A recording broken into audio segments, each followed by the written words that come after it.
Good morning and welcome to the Trees, Shrubs, and Woody Vines session of the 2021 Six Bridges Book Festival, sponsored in part by Friends of Cows. My name is Latina and I'll be your moderator for this morning's session. I would like to introduce Jennifer Ogle and Theo Witsell, co-editors of Trees, Shrubs, and Woody Vines of Arkansas. Jennifer is the collections manager at the University of Arkansas Herbarium, and Theo is the ecologist and chief of research at the Arkansas Natural Heritage Commission. So plant yourself somewhere comfy and let's get started. Good morning. Good morning. How are you today, Latina? I am great. How are you? Good. I'm going to share my screen. Do you see a presentation in front of you or do you see something else? You do. I see it. Your beautiful presentation is in front of me. Success. Very good. We appreciate your introduction and thank you, Latina, for moderating our session this morning. We're very happy to be here. We would also like to thank the organizers of the Six Bridges Book Festival for inviting us to participate in this event. As you know, we're here to talk about our new book, Trees, Shrubs, and Woody Vines of Arkansas, which is the latest accounting of the state's woody flora. We're not the first to publish on this topic. Arkansas is fortunate to have a long history of publishing about the state's woody plants, stretching all the way back to 1883. Quite notably, particularly as it relates to our book, is the work of two important Arkansas botanists, Gary Tucker and Eric Sundell. They both wrote on the woody flora, Gary Tucker in his 1976 PhD dissertation, and Eric Sundell in 2014 with his revision of Trees of Arkansas. And they both reviewed our book for us and gave us some great feedback, so we're very happy that they were willing to do that. And then also notably, most of us who are here today have a copy of Carl Hunter's comprehensive, at that time, the most comprehensive accounting of Trees, Shrubs, and Vines of Arkansas that he wrote. It's a book that I used as a new student of botany. I know Theo did too. We used it for many years. That one was published by the Ozark Society Foundation. Our book is also published by the Ozark Society Foundation and is supported by many agencies and organizations who sponsored the design and printing phases of this project. This project was also supported by many people, four of whom we would like to recognize by name.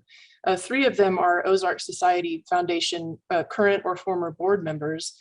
Kimberly Smith, who brought this project to us originally, Ken Leonard, and also Marvin Schwartz, who is the current Ozark Society Foundation president. We'd also like to acknowledge Molly Robinson, who was an intern at the Arkansas Natural Heritage Commission during part of the time we were working on this book. And Molly did a number of different important things for the book, but one of the main things she did was organize the permission gathering and the photo gathering, permissions for the photos. We have over 1,500 different photos in the book, and you can imagine it was 230 something photographers. So that was quite a job. She also designed what we call the visual key, which we'll show an example of here in a minute. Yeah. And so this is now the most comprehensive accounting of the woody flora of Arkansas now. And here's, we included 471 kinds of woody plants, which is almost every woody plant known to occur in Arkansas. And here's how it breaks down. The majority of the plants we included in the book are common and native to Arkansas, such as this eastern redbud, which is known from almost every county in the state. We know it occurs probably in every county, we just haven't documented it in these two counties that aren't shaded on the map. But fortunately, the majority of the species in the book are native and common. However, 67 of those native species are of conservation concern, and this is a designation the Arkansas Natural Heritage Commission uses to track the distributions and population sizes of certain rare species, such as this big leaf magnolia. This one is quite rare in Arkansas. In fact, it's only known historically now. The only natural population was known from Clay County on Crowley's Ridge, and that population is no longer found. But there may be additional sites on Crowley's Ridge, and people should be looking for it in that region of the state.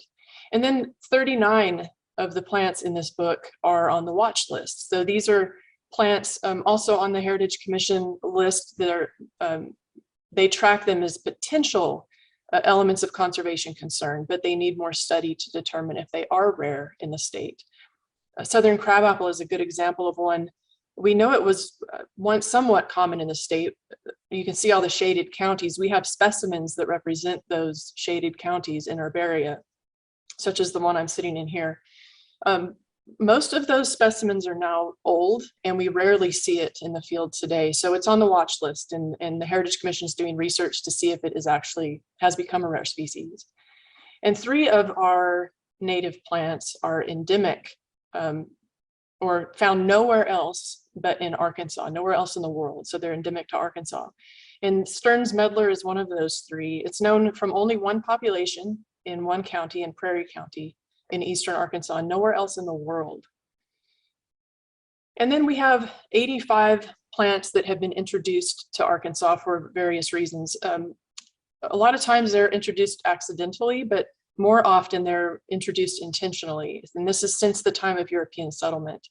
And they've become established or naturalized in the state. The intentional introductions were primarily through the horticulture trade, but several were also introduced by federal and state agencies. They might have planted them for wildlife benefit or to reforest an area, or for erosion control, as in the case of the very well-known kudzu. 54 of those, including kudzu, are invasive. And so these are species that spread rapidly and displace native species, and actually alter the communities, the structure and composition of native plant communities. So they cause quite a bit of destruction when they do invade. One of those is leatherleaf Mahonia. Now, it doesn't appear like it's so widely distributed in the state, but in the counties in which it occurs and where we find it, it is quite aggressive. And so that's why we call them invasive.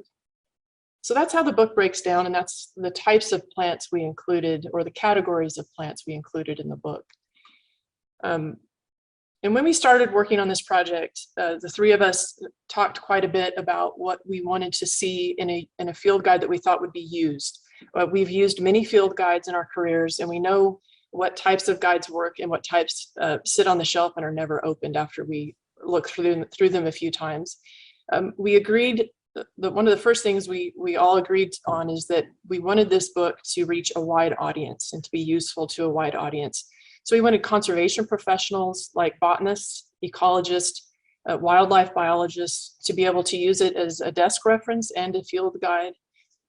We also wanted college level and university level students to use it in their dendrology classes or study of woody plants classes. We wanted landscape architects and urban foresters to use it in their work when they were making decisions about what plants to use in their work. But then we also wanted it to be used by people with a non-professional and less academic interest. So master naturalists, master gardeners, people who are out recreating for other reasons and might just want to know what the plants are as they hike along a trail, and people who own land and want to know what the trees are on their property. So in order to appeal to this very broad audience, we had to pack a lot of different types of information into the book. So we're going to talk about some of those elements as we also take you through a visual tour of the book. If you have a copy of this book, hopefully you've seen this on pages 40 and 41. If you haven't found this section yet, this is one of the first places you're going to want to go to orient yourself to the book, to the main content of the book. This is the guide to the species accounts, and we point out everything that you need to know to get through these accounts. The first thing you'll notice is the species description. Now, this is just a description of all the physical characteristics of the species that we could pack in here, including flowering time and fruiting time and the habitats in which that plant occurs. I talked a little bit about the species status, about things that are of conservation concern or on the watch list, things that are introduced and invasive. One of the drawbacks of several guides we've seen is that they're not very clear about when something is native or not native. And we wanted that to be abundantly clear right at the top of the description. So if it is rare, if it's introduced or invasive, we listed that at the top of the description. Now, if it's a native species, we didn't put anything, and that's your indicator that it's just a native common species. We also, whoops, got ahead of myself with my mouse. We also included dichotomous keys for certain groups. So if we had a genus or a group of plants that had 4 or more species in it, we included what's known as a dichotomous key. And this is a way for especially students and people just learning the flora to go into this field professionally, use dichotomous keys quite often to learn to identify plants. And so we included that tool for groups that had 4 or more species.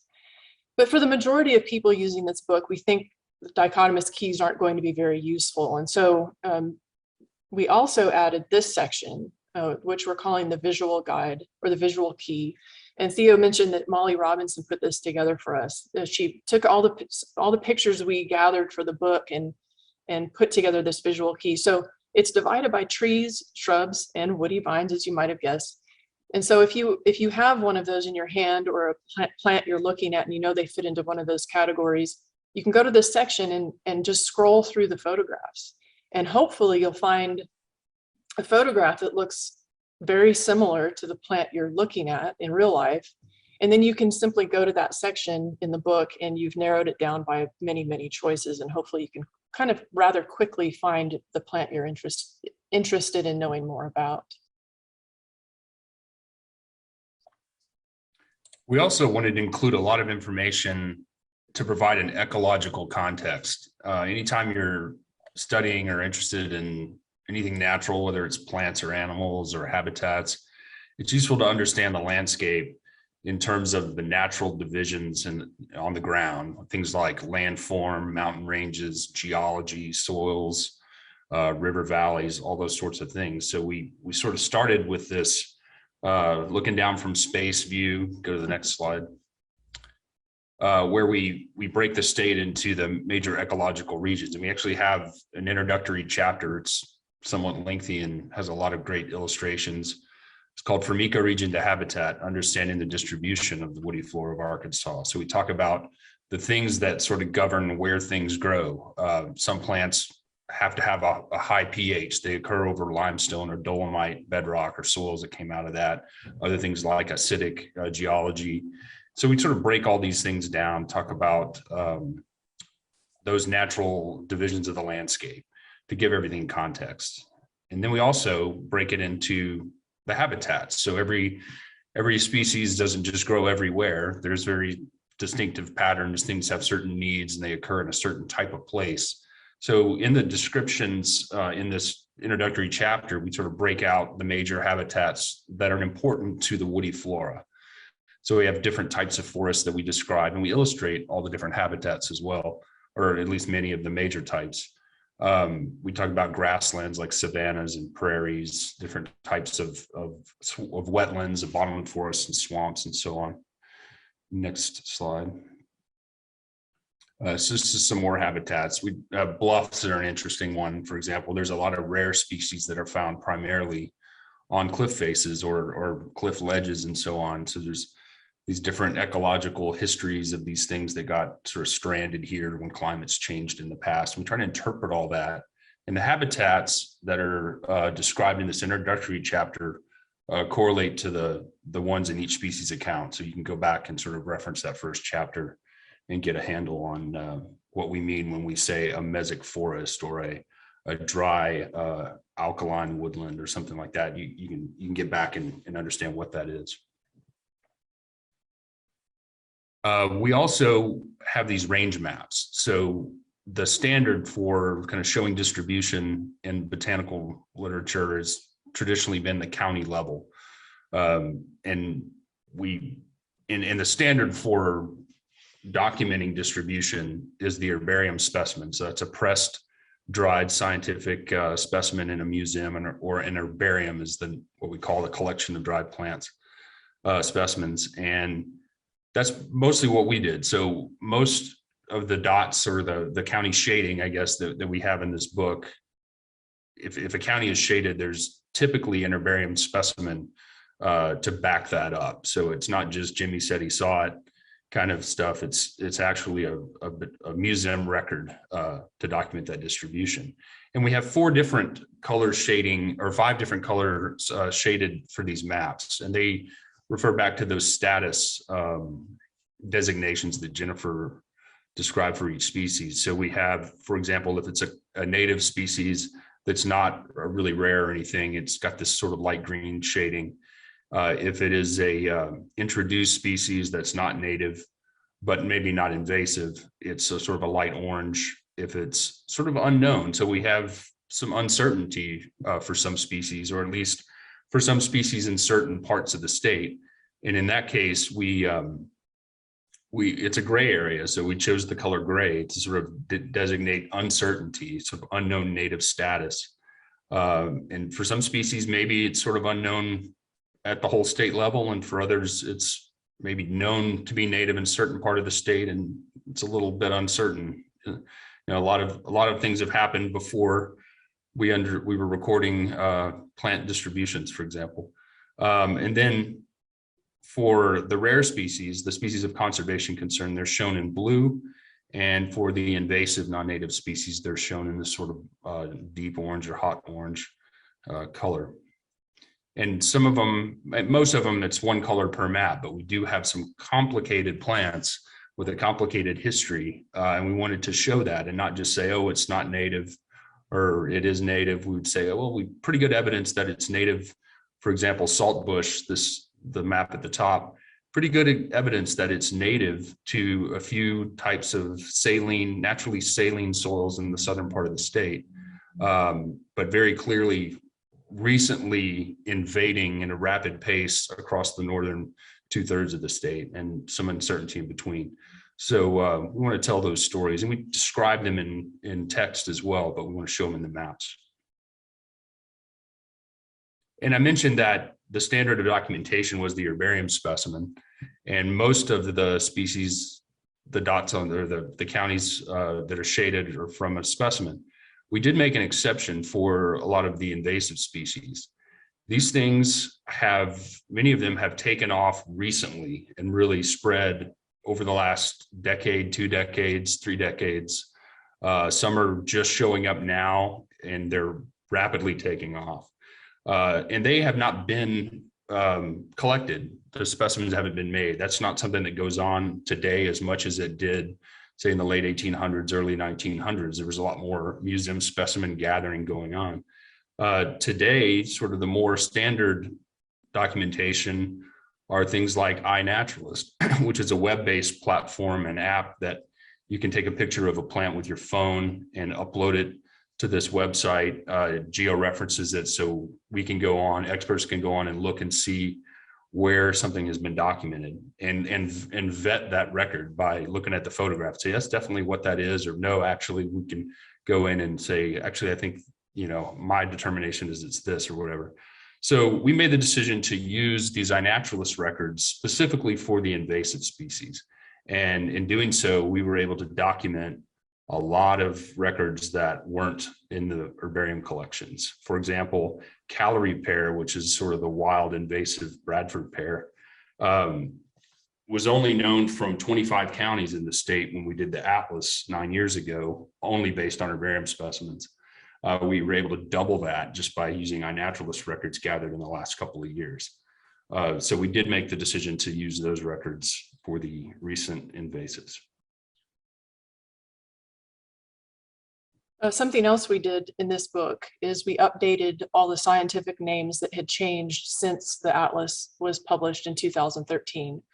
And this might cause some frustration. I know it does for me to learn new scientific names when I've already learned one. But these are a way to accurately and clearly communicate information about species with anyone all over the world. So we use these names for that reason, because common names, sometimes more than one common name is, or the same common name is used for more than one species. So it's good to communicate using scientific names. So we updated those for this book. And also it's good for students to learn the most current scientific name as well as the old ones, but we want them to have the most updated reference for study. A couple examples, notable examples that you might be familiar with. One is pipevine. It was in the genus Aristolochia, but it was moved out of that because it has a woody and twining habit. And so it was moved into a new genus, Isotrema. And then Muscadine is another notable one. It was in the genus Vitis, but there were several characteristics that it had that distinguished it from the rest of the group, the rest of those grapes. And so it is now in its own, in a new genus, or its own genus, Muscadinia. There are several examples like this in the book. And so, like I said, if it was updated from the Atlas in 2013, we added it. And so we put all these in the index so you could cross-reference. If you remember the old scientific name, just go there in the index and you'll be able to find the plant by its new name. We'll cross-reference it there. But we also added a table in the back of the book, near the back, called Recent Name Changes, where all of these changes are listed. So hopefully that will ease any frustration we've caused by updating these names. Another thing we did, which is somewhat standard for field guides, we added a glossary in the back. We do use a lot of technical terms, again, because we wanted professionals and students to use this book. And they need to know, the students need to learn technical terms. So we added all those. But we added a glossary in the back of every word we thought that might be confusing or not clear to someone who hasn't studied terminology. Also, something interesting I think we did, really cool, we worked with Linda Ellis, who is a botanist and a botanical illustrator based in Missouri. We worked with her to illustrate many of those terms, especially as it relates to how leaves are positioned on the stem and how divided they are, and how the veins are on leaves, things like that, fruits, and many other elements. We had her illustrate these. So if you're reading through a description of a plant and it says something like leaves palmately compound, you don't have to go back to that written glossary and just imagine what those words mean. You can go to this illustrated glossary and see a beautiful illustration that she created for us in this book. Another thing she did that we think is really cool, we're very proud of this, she drew all of the oak, the 2 different oak plate groups. So in Arkansas, we have nearly 30 species of oak, and it's one of our larger groups of woody plants. And the native oaks can be divided into the red oak group and the white oak group. And so if you're looking at an oak in the fields, maybe in your yard or in the woods behind your house, and you're not sure if it belongs to one group or the other, you can go to this section of the book and read through. There's also associated text here in the intro that we're not showing here that describes each group in detail. And then you can look at these illustrations and say, oh, I think mine's in the white oak group. And look how much you've narrowed it down by. There are only just a little over a handful of members of the white oak group. So this has really narrowed down your choices. So it makes it much easier to figure out what species you're looking at. She also drew all of the acorns of each species and placed them near each other so you could compare. If you have an acorn as well, you can compare those to these plates. And then I think everybody's, Theo's and mine both, right? I'm sure. Yeah, I think we've both said this. This is one of our absolute favorites. The hickories are also a prominent group in Arkansas, and a few of them can be hard to distinguish. So she drew out all of the fruits of the hickories, and for each one, she drew 3 different views of the fruit. It's just beautiful. Look at this nutmeg hickory, how she drew it, and the pecan. Just beautiful plates. We're really happy to have this in the book. And then, of course, if you have the book, you have noticed, and Theo said there are lots of photos in this book. He mentioned we have about 1,500 unique photos in the book, and we repeated those in the visual key, so there are a lot more than 1,500 altogether. We wanted to be sure that if you preferred to look through photographs instead of reading descriptions, that you could identify a plant of interest by looking at those photographs. So, moonseed has very distinctive seeds, and at first glance, this vine can look like a lot of other vines. And so it might be beneficial to look at the seeds or at the leaf base, which is very distinctive for this species and is a dead giveaway that you're looking at moonseed. And then some species like water oak and other oaks have a lot of variation in the types of leaves they have. And so we wanted to show all the things that you might encounter in the field, all the types of variation you might encounter when you're out looking at plants. So I guess for the next few minutes, Theo, we're going to talk about some of our favorite things, some of our favorite species in the book, and we'll tell some what we think are very interesting stories about each one. We're going to start with black maple, which is one of my personal favorites. If you're familiar with the maples, at first glance, you might think, oh, that's sugar maple. But there are some key differences between black maple and sugar maple that distinguish them. You might notice, it's hard to tell from this picture maybe, but the leaves are larger than sugar maple. They're less deeply lobed than sugar maple is. And then they have this interesting drooping habit that makes them look like they're experiencing drought, but they're not. That's just the way they look.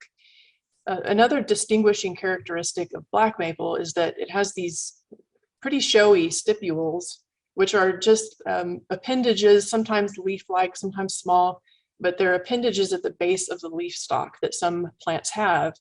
And of our maples, black maple is the only one that has this, so it's very distinctive. The cool thing about this plant, other than the way it looks, is that in Arkansas, it's quite rare. It's only known from 2 locations, in one county, in Benton County, but it's much more widely distributed north and east of here. This is the full range of black maple. But you can see they're just pockets as the population, or as the species heads down toward Arkansas. And actually these populations in Benton County represent the very extreme southwestern edge of the species range. This plant occurs in cool, moist habitats such as mesic upland forest and riparian forest. So in forests along streams, it often occurs below bluffs. So in these cool, moist, and protected areas. And it's considered a relic species in Arkansas, which is the interesting thing. We think it was left over from cooler, moister climatic periods in the past, and now it just occurs in these pockets where the habitat is still suitable for its occurrence. The Washington Hawthorne's definitely one of my favorite stories. The story of the Washington Hawthorne is pretty fascinating. So this is another one of the endemic species. It's found only in Arkansas and nowhere else in the world. It's found only really in the eastern Washita Mountains and at one site in an adjacent ecoregion to the north. The species was described new to science in 1925, and it was known only from a small area near hot springs. In the 1930s, and then once in 1950s, it was found at other sites. And that was all that was known, but it couldn't be found anymore at any of those sites after that. So it was thought to be extinct, completely gone. And while we were working on the book, a guy named Jim Kiesling, who's a volunteer for the Arkansas Natural Heritage Commission, rediscovered this species in Arkansas. I think it was in 2016 or 17. And he found it at Lake Catherine State Park. And since then, it's been found at about maybe nine or even 10 now sites throughout sort of the counties that are shown here. So it's back from extinction, really, or at least as far as we knew it was gone.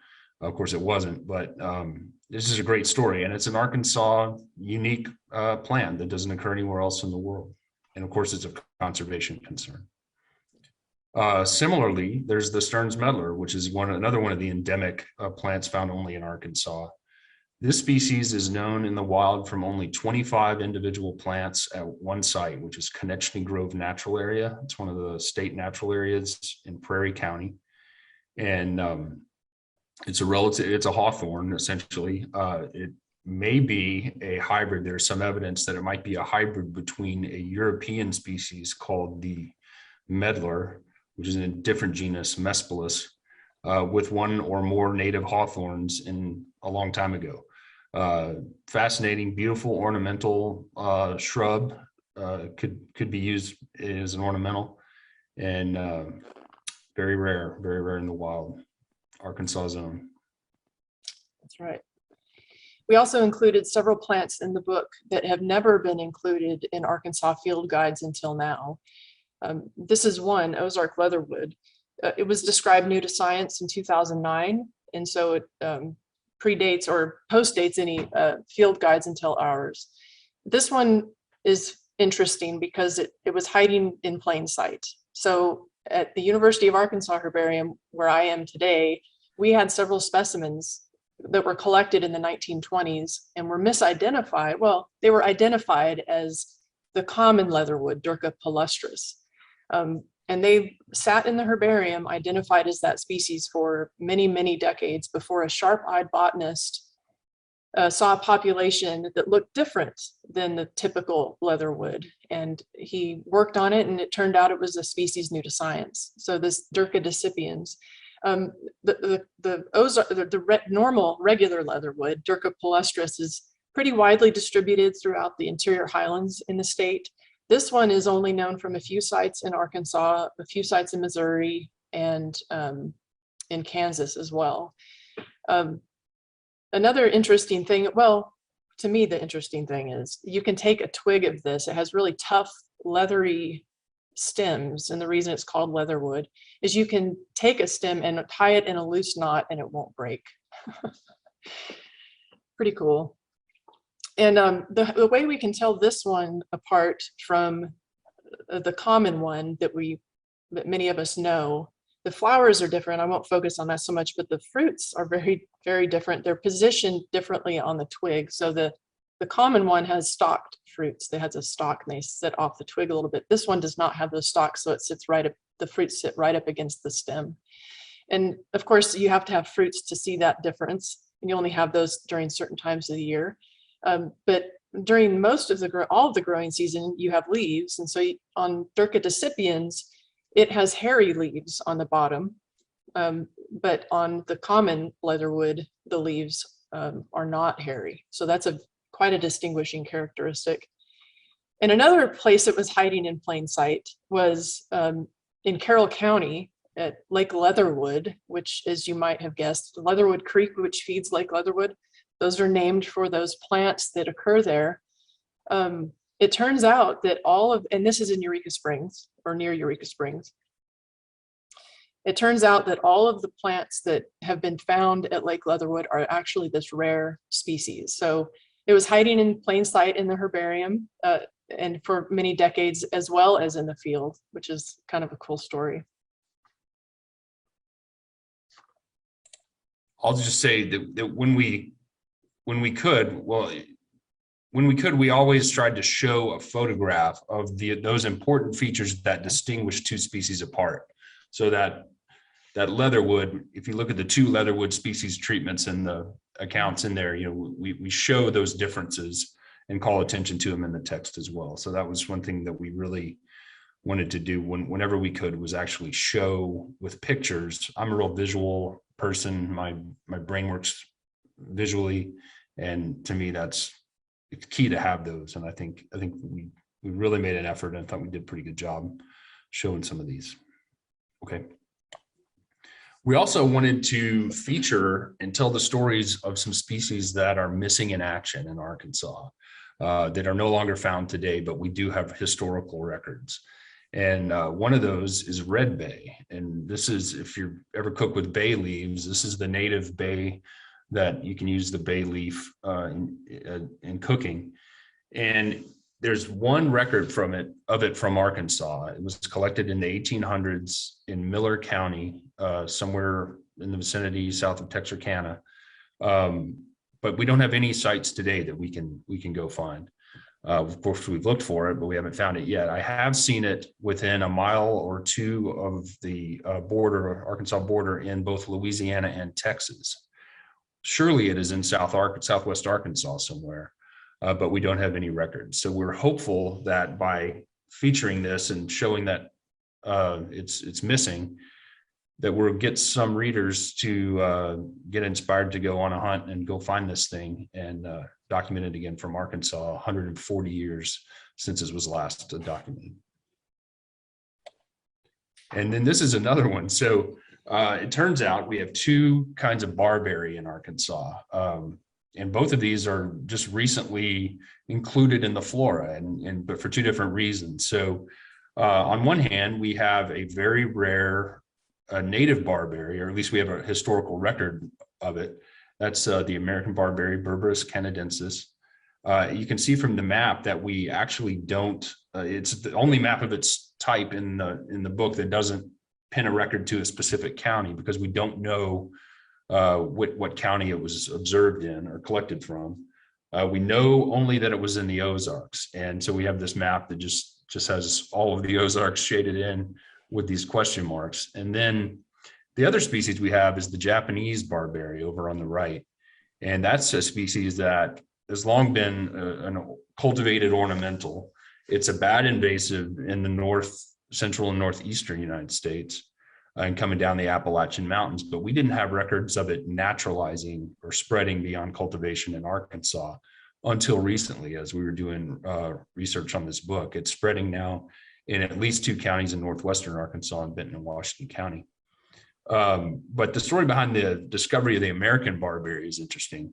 These old collections, these herbarium specimens, are really valuable data sources for botany and for understanding plants. And I was at the Smithsonian Herbarium in 2017 as we were working on the book, and I discovered a specimen in their collection there from Arkansas. And it says only Ozark Mountains, Arkansas, 1888 collection by Frank Bush. And let me just tell a little more about this species. It was probably always very rare this far south. The main range is to the north and east. But there was actually a US government program to eradicate this species. And the reason why is it is an alternate host for a species of wheat rust, which is a pathogen on cultivated wheat.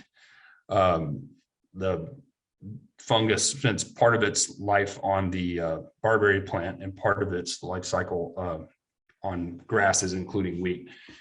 The funny thing about it, I guess, is that, this occurs in like bluff tops and rocky ledges and steep slopes along rivers in the rockiest parts of the mountains. It's not kind of in areas of major wheat agriculture, at least in Arkansas. But there's only this one record from Arkansas. And again, it was collected by this guy, Benjamin Franklin Bush, who is a very renowned historical field botanist that worked extensively in Arkansas, Missouri, Texas, this region, renowned for all the great specimens he left us, including this American barberry, and also for his incredible mustache. And really, I mean, this is another one that we really hope it's got to be in Arkansas. This could be up on the Buffalo River, growing in these bluffs. It could be along the White, any of these sort of rocky woodlands. It's likely here. It's just been overlooked, and no one's gone out knowing what it was and what to look for. So hopefully, we've got some great photos that will inspire people to get out and fill in the gaps in our maps that have white spaces still. Find these things that have been missing from our flora, as far as we know. Yeah. So we wrote this book not only for education of students and a professional reference, but a field guide, but also, as Theo has stated, and as we've implied many times, that a lot of these species are rare. A lot of things have been lost. And we're hoping that if you have this book, you'll be motivated to go out and rediscover some of these things. If you don't have this book, hopefully we've motivated you to go buy it and use it. We would love it if you had a copy. All of the proceeds of this book go to support the Ozark Society Foundation, which is a local Arkansas-based nonprofit organization that has many worthy publications and programs. So I wanted to mention that because they're a great organization that is very supportive of conservation causes and projects like ours. So with that, I think we're ready for questions and conversation.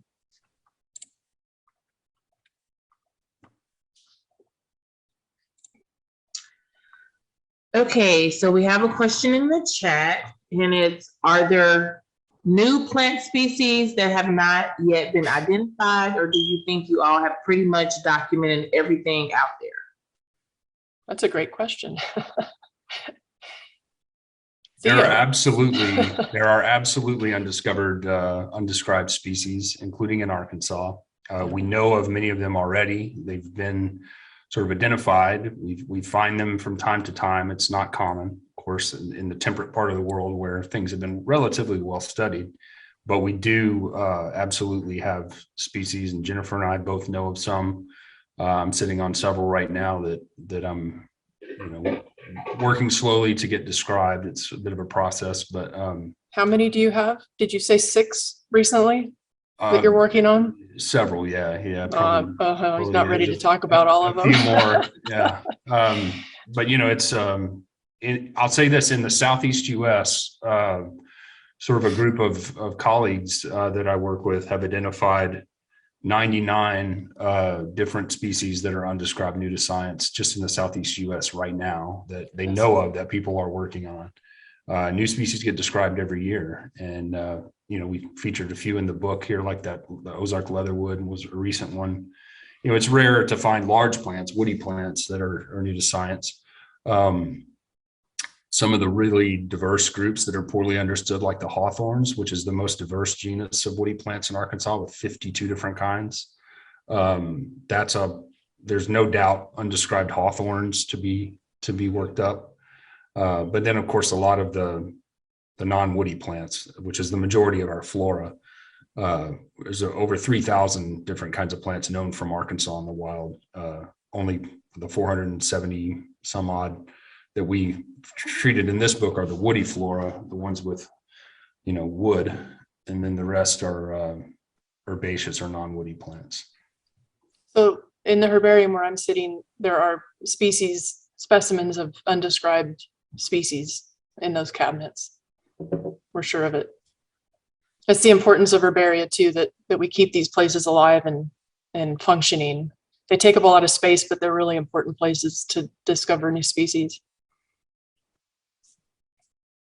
Okay, we have several questions in the chat now. The next one is, are the invasive species killing the native ones? And what are the big enemies of native plants? Yes, absolutely. Invasive species are one of the major causes of native species extinctions worldwide. But in Arkansas, the woody species are very problematic. The woody invasives are very problematic. They displace, they're just better competitors. We've brought them from another continent in most cases. We don't bring their natural predators with them, and so they're allowed to grow unchecked. They produce a lot of fruit. They grow very fast. They often are active at earlier in the year than our native plants are, and later in the year sometimes as well.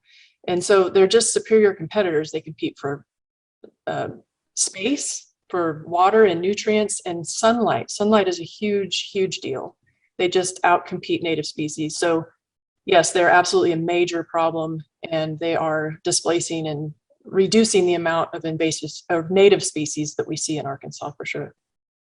Another thing about a lot of the woody invasives, especially the invasive shrubs, are evergreens, and they're invading into deciduous ecosystems. So ecosystems that had very few, if any, evergreen, especially shrubs. So there are a lot of native plants that are adapted to having sunlight during part of the year. So say the early spring period between the last hard freeze and the time when the hardwood trees have put out their full leaves have expanded, say in sometimes late April. There's this window that the native flora of those ecosystems depend on having light on the ground. But if you have this dense understory of evergreen shrubs, that light's no longer part of the equation. So these plants just die and they can't survive. And it's happening at an exponential rate. The spread of these things is exponential, of course, because you have one and it makes fruit and a bird takes it in, and then that makes 10 plants, and then the next generation there's 100 and then 1,000, and then it just goes on. And so it's subtle and slow if you look every day. But when we look at aerial photography and things like that, or you go back to a place 15 years since you've been there and you see 100% cover of these evergreen shrubs and zero native plants underneath, we see that all the time, and it's happening everywhere. Yeah. The second part there were two parts to that question I remember now. What are the big enemies of native plants? Of course, invasives are a big one, but I'm always reminded of the ecologist and naturalist E.O. Wilson, who said that the two main causes of species extinctions are conversion of habitat destruction. I'll just say that, wrap that up in one little neat little package, and invasive plants. So habitat destruction is probably the main one, and that's our fault. We're destroying habitat for native plants. We're converting places that were historically very biodiverse, but they're ripe for development, and we're converting those to housing developments and commercial developments, changing prairies and other grasslands to grazing habitat. So really, that's the biggest enemy of native plants is our land use practices. And second would probably be invasive species. Okay. And another big one is changes in ecological processes. So there's certain things that used to happen on a broad scale that are non-biological factors, things like flooding of riverine ecosystems. So big rivers used to flood. Arkansas River used to flood every year, every few years, flood the whole floodplain in places. That no longer happens. That's all been controlled for the last 60 years. We no longer have those ecosystem processes happening. A lot of species depend on those things to happen. Another big one is fire. In a lot of our upland ecosystems, historically, there was periodic natural fire that would occur over huge areas and maintain grasslands, open savannas, open woodlands, and all of the biodiversity that depends on those ecosystems.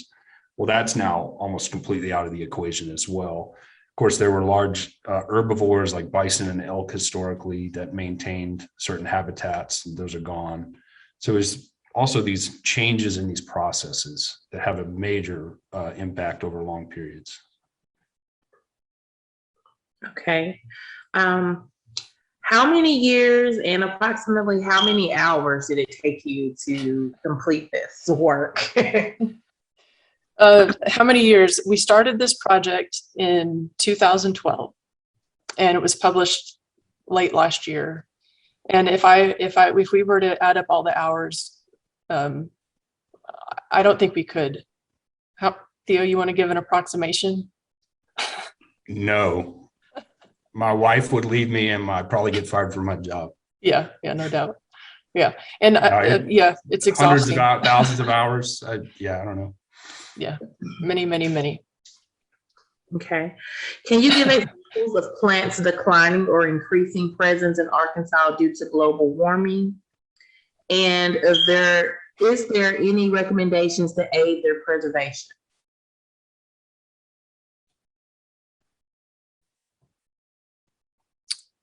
Specifically, control carbon emissions. Yeah. Right now.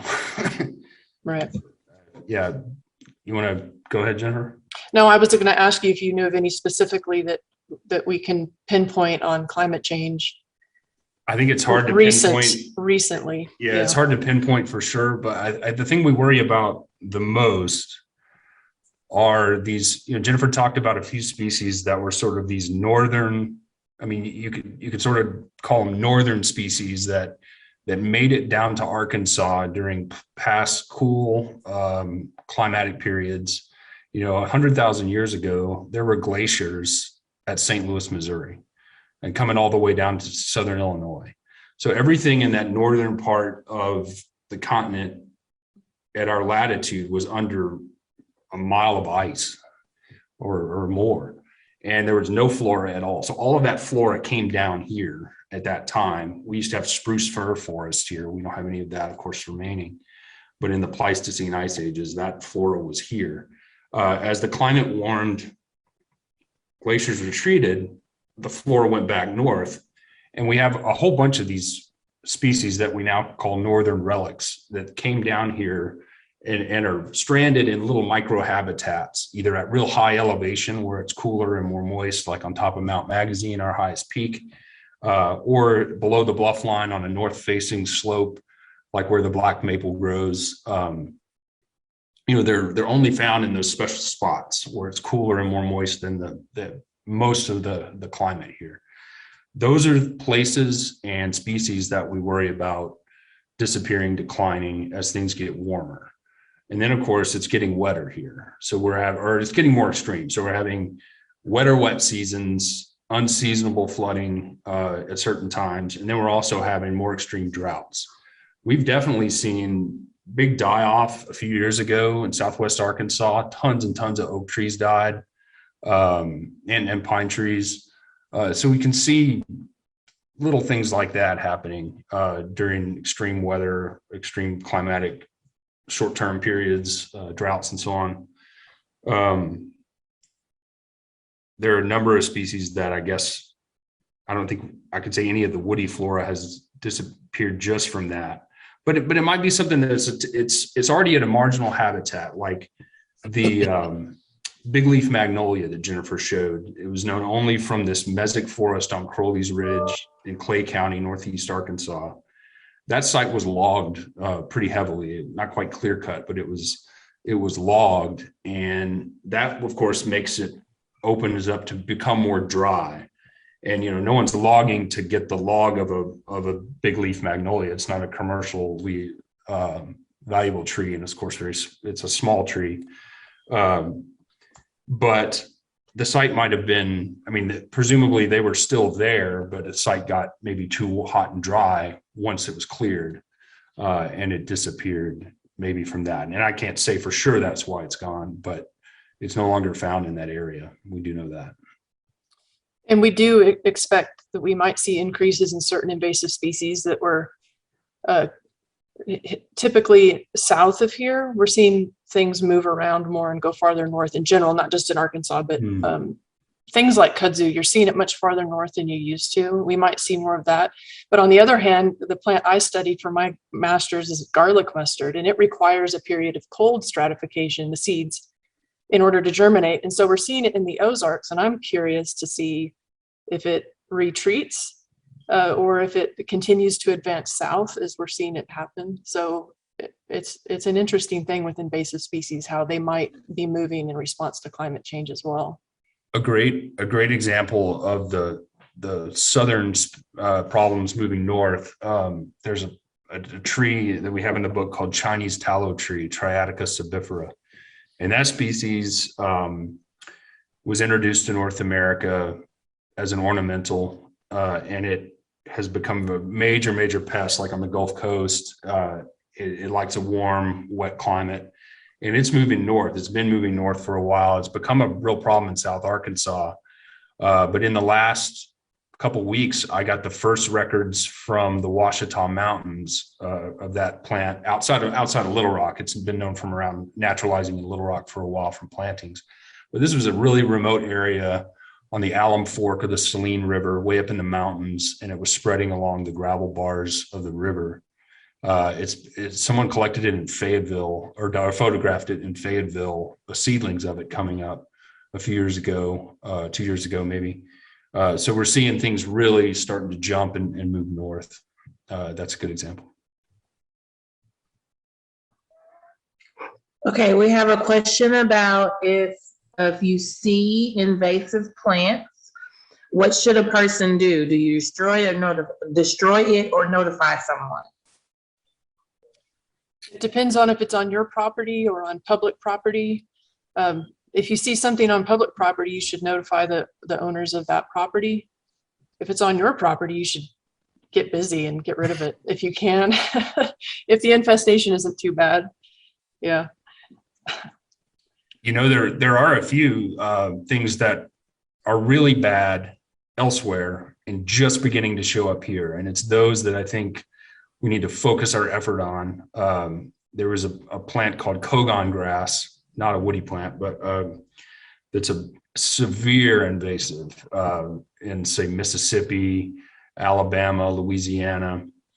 And that's been found in Arkansas this year for the first time. And it's such an economic and ecological problem that the state plant board and the highway department and others mobilized immediately to go and eradicate it at the one site it was found down near Helena.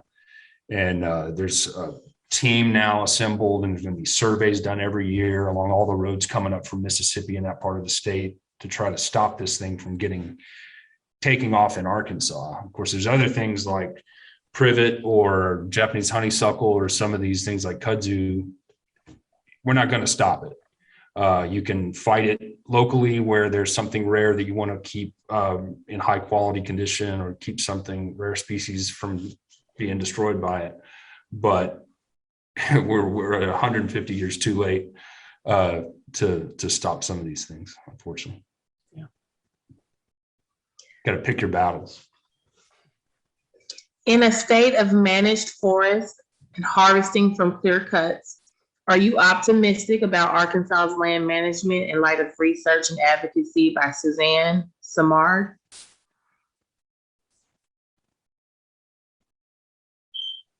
I'm not familiar with her work. Okay. I'm not either. Okay. If one has limited space in their yard or garden, what are 3 essential plants that add to promote pollinators and birds? Also, if you are trying to limit lawn spaces, are there great low-growing plants to replace grass? Okay, I'll start. 3 essential plants. I don't think I'll name species because we might be talking to a large audience. So, and different species are appropriate, or a widely distributed audience, I should say. Different species are appropriate in different places, but what I would focus on, if you only have room for a few, is making sure that those plants are in flower during the entire growing season. So something that flowers in the spring, something that is in flower right after that in the summer, and something in flower in the fall. I would also encourage maybe a milkweed in there if you have room for monarchs for their larvae to have something to eat, the leaves. It also flowers, which provides nectar for both monarchs and other species as well.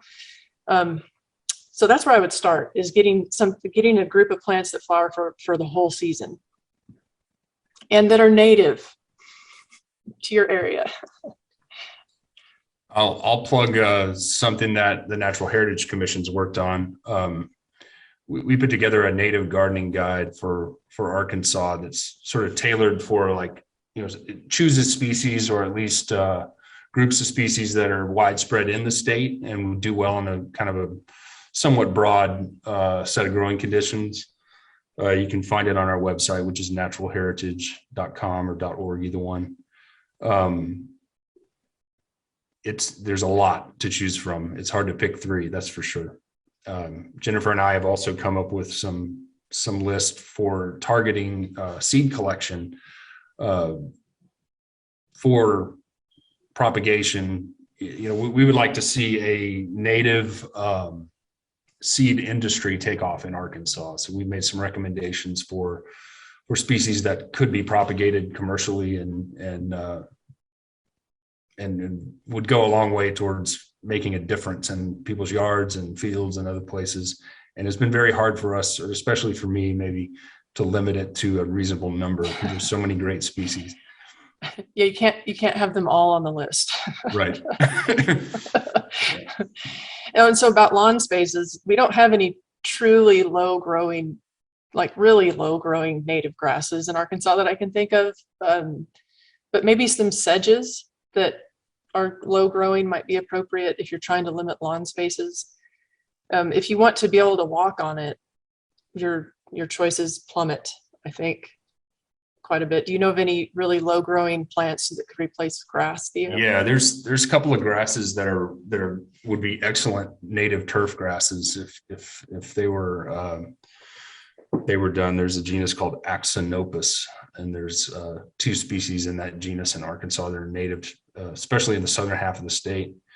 And they're as good a lawn grass as anything that's commercially available, but they're not typically available. Someone needs to invest in making those native. But there's a lot of low growing wildflowers and things. I mean, if you want truly a lawn-like area, those are hard to come by in the commercial trade. But if you're willing to sacrifice part of your lawn and have sort of a flower bed that you clear once a year, there's a lot of great choices for that. And if you check out that native gardening guide, it gets into some of those. Okay, we may have time for one more question. And it's that you guys mentioned that Washington Hawthorne is found in a few places in Northwest Arkansas. Is one of those places Osage Park in Bentonville? They mentioned that they didn't think the tree survived the construction of the park. Yeah, I actually know about that. as far as I know, I found those trees there at Osage Park. I did a survey of that area before the park was developed, and there were 2 large specimens. And at that time, it hadn't been seen in Northwest Arkansas since the 1800s.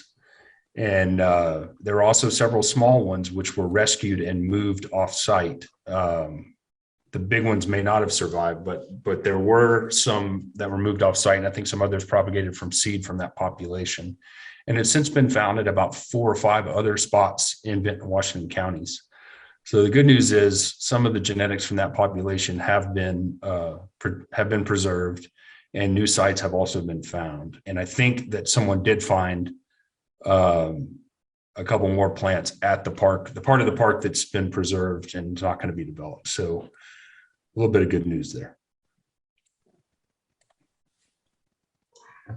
Okay, I think that's it for the questions. We have about 2 minutes left, so I don't want to get started on the answer to a question that we can't finish.